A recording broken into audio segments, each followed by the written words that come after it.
So I want to talk a little bit about circularity in Tai Chi and Qigong, because the thing is, a lot of people start out doing these practices thinking that the breath is the thing that's going to bridge their mind and their body and link them together.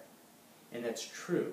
The way that we're wired, the breathing is a pretty powerful way of connecting the two things and making that link. And so then people start thinking about circular breathing. But what I find to be true, especially in some of these deeper practices, is that breathing is one of several different ways to make that link. And when you say circular breathing, actually to me what seems to be the more important thing is the circularity, not the breathing part. Right? Just so you have a feel for it, try this little experiment. Just take your finger like this and draw a square. And if you have a good square with corners and edges and everything, as you're doing this, making that square movement, start feeling your breath. And chances are it's not that easy to pay attention to the breathing, to what's going on inside the body, and it's certainly not easy to have a smooth breath as you do this linear movement. Right? Feel the difference between doing the square and doing the circle. You have way more internal access when you're making a smooth movement like this.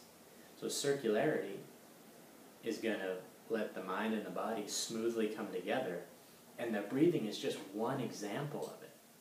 Let me give you another example. There's a technique in Tai Chi called opening and closing. And we start to play with this, we start to play with the fluids inside the body. So it has this very hydraulic feeling, right? You can see it from the side. The hands open and close. This has nothing to do with the breath, right? You can get into a very rhythmic thing with the breathing, but that's actually a disservice, because if you focus just on the breathing there, you cover up what's going on in the physical body.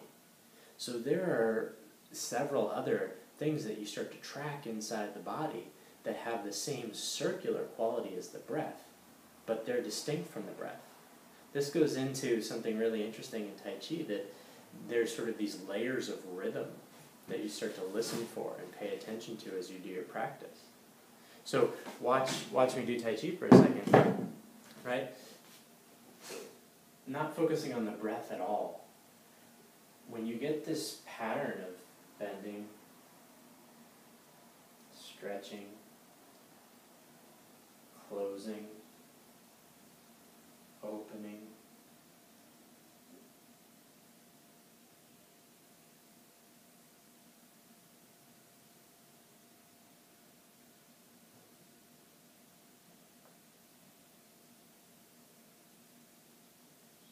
right? You're paying attention to several other things that aren't the breath that govern the flow of the movements and that are circular. So when you think about Tai Chi like that, or Qigong that way, where you're literally tracking 3 or 4 or 5 other things that have this circular quality that aren't the breath, you can do the breathing. But I think too many people oversimplify it and say, no, this is all about just uniting the mind and the body through doing circular breathing.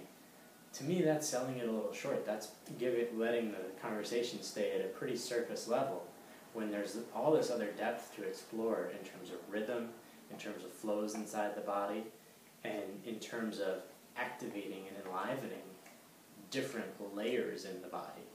And that's what I hope you start to find in your practice and start to look for.